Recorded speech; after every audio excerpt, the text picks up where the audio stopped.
ओम शांति। 31 अक्टूबर 2024 के ईश्वरीय महावाक्य पहले सुनते हैं मुरली के मुख्य पॉइंट्स। बाबा ने कहा, ऊंच ते ऊंच भगवान के बच्चे, तुम भी ऊंच से ऊंच ठहरे। तुम्हारे अंदर यह शुद्ध अहंकार रहना चाहिए कि कोई भी विकार की बात हमारे आगे आ नहीं सकती। तुम्हारी बातचीत और चलन बड़ी रॉयल होनी चाहिए। ये विचार चलना चाहिए, पढ़ाने वाला कौन और बनते क्या हैं। इस स्मृति में रहने से बहुत मजा आएगा। तुम बच्चे अभी विश्व में सुख शांति स्थापन करने के निमित्त बने हो, तो सर्विस पर एकदम उड़ना चाहिए। फिर बाबा ने कहा, सबको मेरा परिचय देते रहो। सर्विस से ही शोभा पाएंगे और बाप की दिल पर चढ़ेंगे। इन लक्ष्मी नारायण जैसा बनना है तो बहुत सर्विस करनी होगी।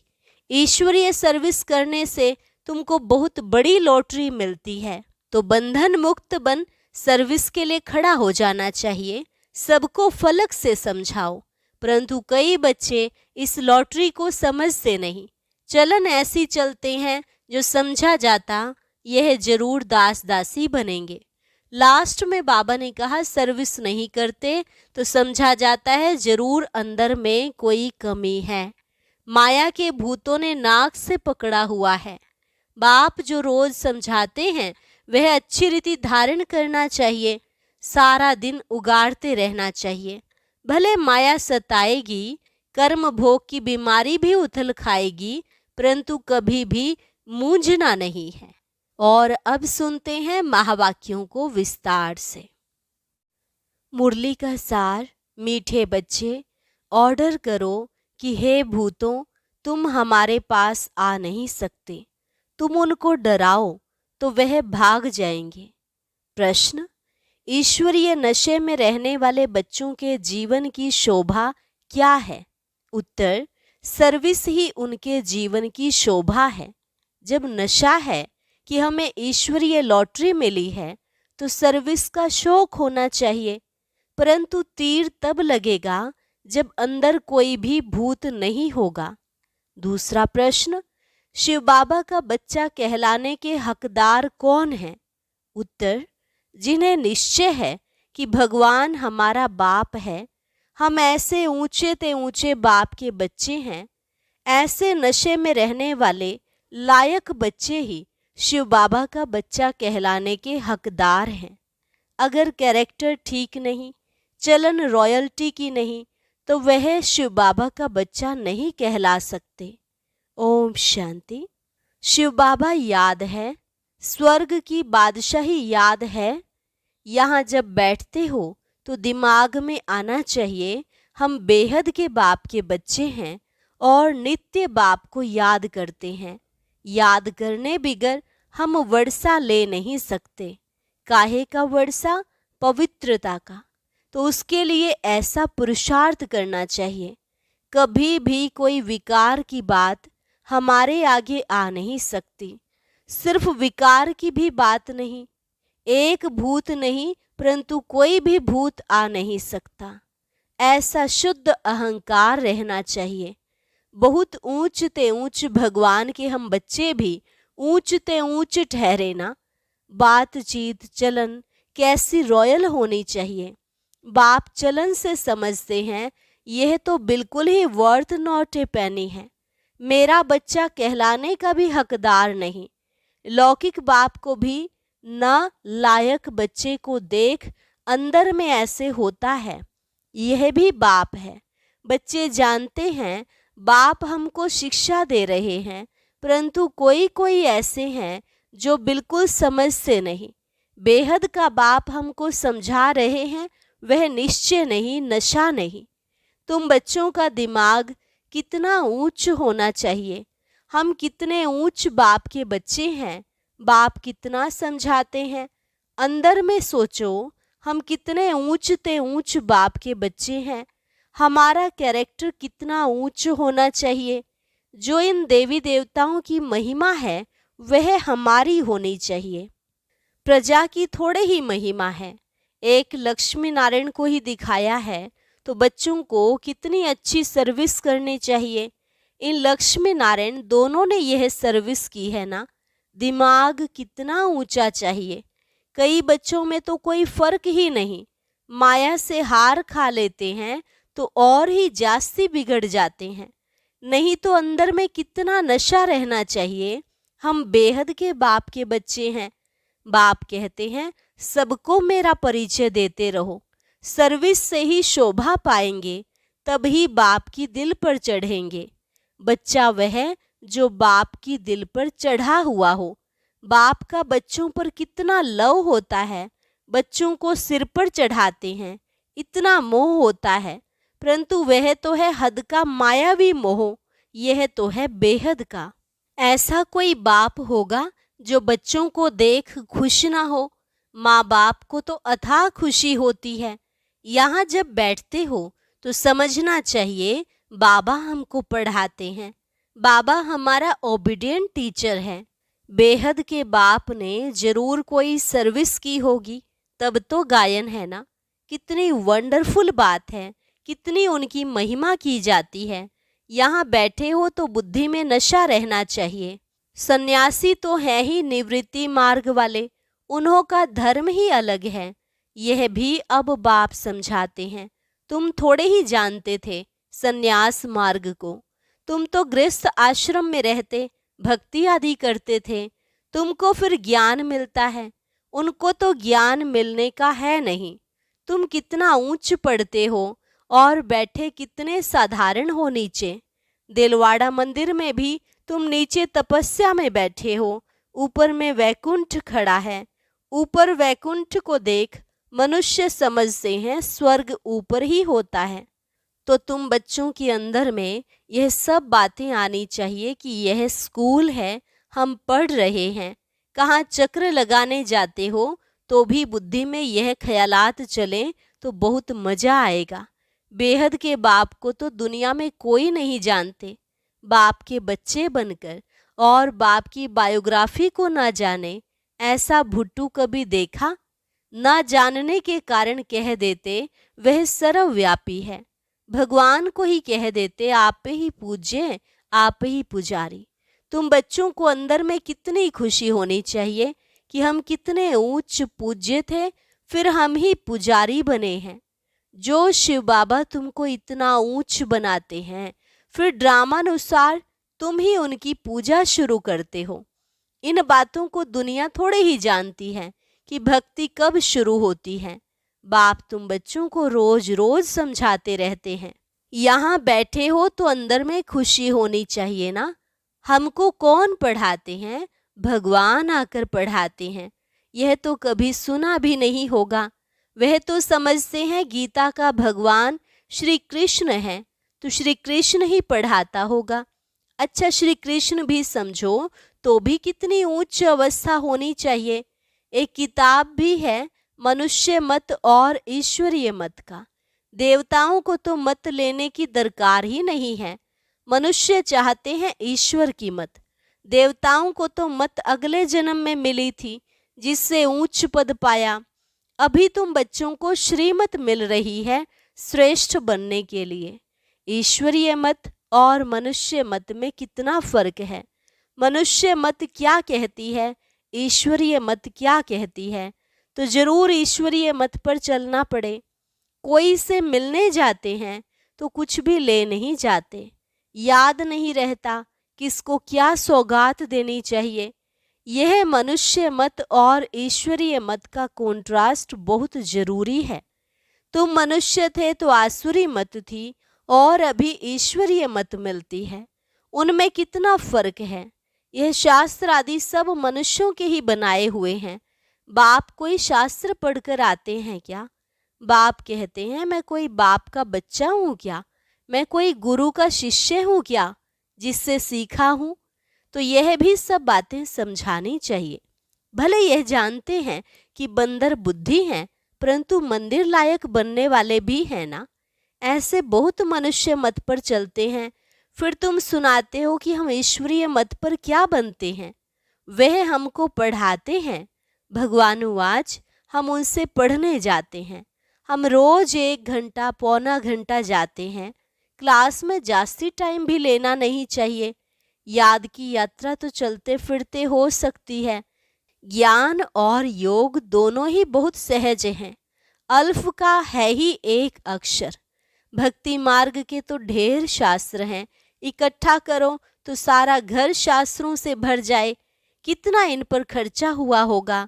अब बाप तो बहुत सहज बताते हैं, सिर्फ बाप को याद करो।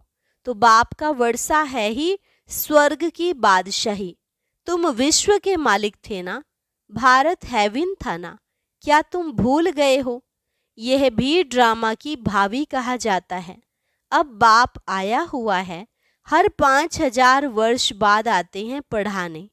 बेहद के बाप का वर्षा जरूर स्वर्ग नई दुनिया का होगा ना। यह तो बिल्कुल सिंपल बात है। लाखों वर्ष कह देने से बुद्धि को जैसे ताला लग गया है, ताला खुलता ही नहीं। ऐसा ताला लगा हुआ है जो इतनी सहज बात भी समझते नहीं है। बाप समझाते हैं एक ही बात बस है, जास्ती कुछ भी पढ़ाना नहीं चाहिए। यहाँ तुम एक सेकंड में किसको भी स्वर्गवासी बना सकते हो, परंतु यह स्कूल है, इसलिए तुम्हारी पढ़ाई चलती रहती है। ज्ञान सागर बाप तुम्हें ज्ञान तो इतना देते हैं जो सागर को शाही बनाओ, सारा जंगल कलम बनाओ तो भी अंत नहीं हो सकता। ज्ञान को धारण करते कितना समय हुआ है, भक्ति को तो आधा कल्प हुआ है। ज्ञान तो तुमको एक ही जन्म में मिलता है। बाप तुमको पढ़ा रहे हैं नई दुनिया के लिए। उस जिस्मानी स्कूल में तो तुम कितना समय पढ़ते हो, 5 वर्ष से लेकर 20-22 वर्ष तक पढ़ते रहते हो। कमाई थोड़ी और खर्चा बहुत करेंगे तो घाटा पड़ जाएगा ना। बाप कितना सॉल्वेंट बनाते हैं, फिर इंसॉल्वेंट बन जाते हैं। अभी भारत का हाल देखो क्या है। फलक से समझाना चाहिए, माताओं को खड़ा होना चाहिए। तुम्हारा ही गायन है वंदे मातरम। धरती को वंदे मातरम नहीं कहा जाता, वंदे मातरम मनुष्य को किया जाता है। बच्चे जो बंधन मुक्त हैं वही यह सर्विस करते हैं। वह भी जैसे कल्प पहले बंधन मुक्त हुए थे वैसे होते रहते हैं। अबलाओं पर कितने अत्याचार होते हैं। जानते हैं हमको बाप मिला है तो समझते हैं बस अब तो बाप की सर्विस करनी है। बंधन है ऐसे कहने वाले रीढ़ बकरियां हैं। गवर्नमेंट कभी कह ना सके कि तुम ईश्वरीय सर्विस ना करो। बात करने की हिम्मत चाहिए ना। जिसमें ज्ञान है वह तो इतने में सहज बंधन मुक्त हो सकते हैं। जज को भी समझा सकते हैं कि हम रूहानी सेवा करना चाहते हैं। रूहानी बाप हमको पढ़ा रहे हैं। क्रिश्चियन लोग भी कहते हैं लिबरेट करो, गाइड बनो। भारतवासियों से फिर भी उन्हों की समझ अच्छी है। तुम बच्चों में जो अच्छे समझदार हैं उनको सर्विस का बहुत शौक रहता है। समझते हैं ईश्वरीय सर्विस से बहुत लॉटरी मिलनी है। कई तो लॉटरी आदि को समझते ही नहीं, वहां भी जाकर दास दासियां बनेंगे। दिल में समझते हैं अच्छा दासी ही सही, चंडाल ही सही, स्वर्ग में तो होंगे ना। उन्हों की चलन भी ऐसी देखने में आती है। तुम समझते हो बेहद का बाप हमको समझा रहे हैं। यह दादा भी समझाते हैं। बाप इन द्वारा बच्चों को पढ़ा रहे हैं। कई तो इतना भी समझते नहीं। यहाँ से बाहर निकले खलास, यहाँ पर बैठे भी जैसे कुछ समझते नहीं। बुद्धि बाहर भटकती धक्का खाती रहती है। एक भी भूत निकलता नहीं है। पढ़ाने वाला कौन और बनते क्या है? साहूकारों के भी दास दासियां बनेंगे ना। अभी भी साहूकारों के पास कितने नौकर चाकर रहते हैं। सर्विस पर तो एकदम उड़ना चाहिए। तुम बच्चे शांति स्थापन अर्थ निमित्त बने हो। विश्व में सुख शांति स्थापन कर रहे हो। प्रैक्टिकल में तुम जानते हो हम श्रीमत पर स्थापन कर रहे हैं। इसमें अशांति कोई होनी नहीं चाहिए। बाबा ने यहाँ भी बहुत ऐसे अच्छे अच्छे घर देखे हुए हैं। एक घर में 6-7 बहुएं इकट्ठी इतना प्यार से रहती हैं, बिल्कुल शांति लगी रहती है। बोलते थे हमारे पास तो स्वर्ग लगा पड़ा है, कोई खिटखिट की बात नहीं, सब आज्ञाकारी हैं। उस समय बाबा को भी सन्यासी ख्यालात आते थे, दुनिया से वैराग्य रहता था। अभी तो है बेहद का वैराग्य, कुछ भी याद न रहे। बाबा तो नाम सब भूल जाते हैं। बच्चे कहते हैं, बाबा आप हमको याद करते हैं? बाबा कहते हैं, हमको तो सब भूलना है, न बिसरो न याद रहो। बेहद का वैराग्य है ना, सबको भूलना है। हम यहाँ के रहने वाले थोड़े ही हैं। बाप आया हुआ है अपना स्वर्ग का वर्षा देने। बेहद का बाप कहते हैं, मुझे याद करो तो तुम विश्व के मालिक बन जाएंगे। यह बैज बहुत अच्छा है समझाने के लिए। कोई मांगे तो बोलो, समझ कर लो। इस बैज को समझने से तुमको विश्व की बादशाही मिल सकती है। शिव बाबा इस ब्रह्मा द्वारा डायरेक्शन देते हैं, मुझे याद करो तो तुम यह बनेंगे। गीता वाले जो हैं वह अच्छी रीति समझ लेंगे, जो देवता धर्म के होंगे। कोई कोई प्रश्न पूछते हैं, देवताएं गिरते क्यों हैं? अरे यह चक्र फिरता रहता है, पुनर्जन्म लेते लेते नीचे तो उतरेंगे ना। चक्र तो फिरना ही है। हर एक की दिल में यह आता जरूर है, हम सर्विस क्यों नहीं कर सकते हैं? जरूर मेरे में कोई खामी है, माया के भूतों ने नाक से पकड़ा हुआ है। अब तुम बच्चे समझते हो, हमको अब घर जाना है, फिर नई दुनिया में आकर राज्य करेंगे। तुम मुसाफिर हो ना, दूर देश से यहाँ आकर पार्ट बजाते हो। अभी तुम्हारी बुद्धि में है हमको अमर लोक जाना है, यह मृत्यु लोक खलास हो जाना है। बाप समझाते तो बहुत हैं, अच्छी रीति धारण करना है, इसको फिर उगाड़ते रहना चाहिए। यह भी बाप ने समझाया है। कर्म भोग की बीमारी उथल खाएगी, माया सताएगी, परंतु मूंझना नहीं चाहिए। थोड़ा कुछ होता है तो हैरान हो जाते हैं। बीमारी में मनुष्य और भी भगवान को जास्ती याद करते हैं। बंगाल में जब कोई बीमार होता है तो उसको कहते हैं राम बोलो, राम बोलो। देखते हैं अब मरने पर है तो गंगा पर ले जाकर हरि बोल करते हैं। फिर उनको ले आकर जलाने की क्या दरकार है? गंगा में अंदर डाल दो ना, कचमच आदि का शिकार हो जाएगा, काम में आ जाएगा। पारसी लोग रख देते हैं तो वे हड्डियां भी काम में आती हैं। बाप कहते हैं, तुम और सब बातें भूल, मुझे याद करो। अच्छा मीठे मीठे सिकिल अधे बच्चों प्रति मात पिता बाप दादा का याद प्यार और गुड मॉर्निंग। रूहानी बाप की रूहानी बच्चों को नमस्ते। रूहानी बच्चों की रूहानी बाप दादा को नमस्ते नमस्ते, गुड मॉर्निंग। धारणा के लिए मुख्य सार। पहली पॉइंट, बंधन मुक्त बन भारत की सच्ची सेवा करनी है। फलक से समझाना है कि हमें रूहानी बाप पढ़ा रहे हैं, हम रूहानी सेवा पर हैं। ईश्वरीय सेवा की उछल आती रहे। कर्म भोग की बीमारी और माया के तूफानों में मूंझना व हैरान नहीं होना है। बाप ने जो ज्ञान दिया है उसे उगारते बाप की याद में हर्षित रहना है। वरदान, निराकार और साकार दोनों रूपों के यादगार को विधि पूर्वक मनाने वाली श्रेष्ठ आत्मा भव। निराकार और साकार दोनों रूपों के यादगार को विधि पूर्वक मनाने वाली श्रेष्ठ आत्मा भव। दीपमाला अविनाशी अनेक जगे हुए दीपकों का यादगार है। आप चमकती हुई आत्माएं दीपक की लौ मिसल दिखाई देती हो, इसलिए चमकती हुई आत्माएं दिव्य ज्योति का यादगार स्थूल दीपक की ज्योति में दिखाया है। तो एक तरफ निराकारी आत्मा के रूप का यादगार है, दूसरी तरफ आपके ही भविष्य साकार दिव्य स्वरूप लक्ष्मी के रूप में यादगार है। यही दीपमाला देवपद प्राप्त करती है। तो आप श्रेष्ठ आत्माएं अपना यादगार स्वयं ही मना रहे हो। स्लोगन, नेगेटिव को पॉजिटिव में चेंज करने के लिए अपनी भावनाओं को शुभ और बेहद की बनाओ। नेगेटिव को पॉजिटिव में चेंज करने के लिए अपनी भावनाओं को शुभ और बेहद की बनाओ। ओम शांति। अब सुनते हैं आज की अव्यक्त मुरली। इसके लिए ऊपर दिए गए बॉक्स पर क्लिक करें।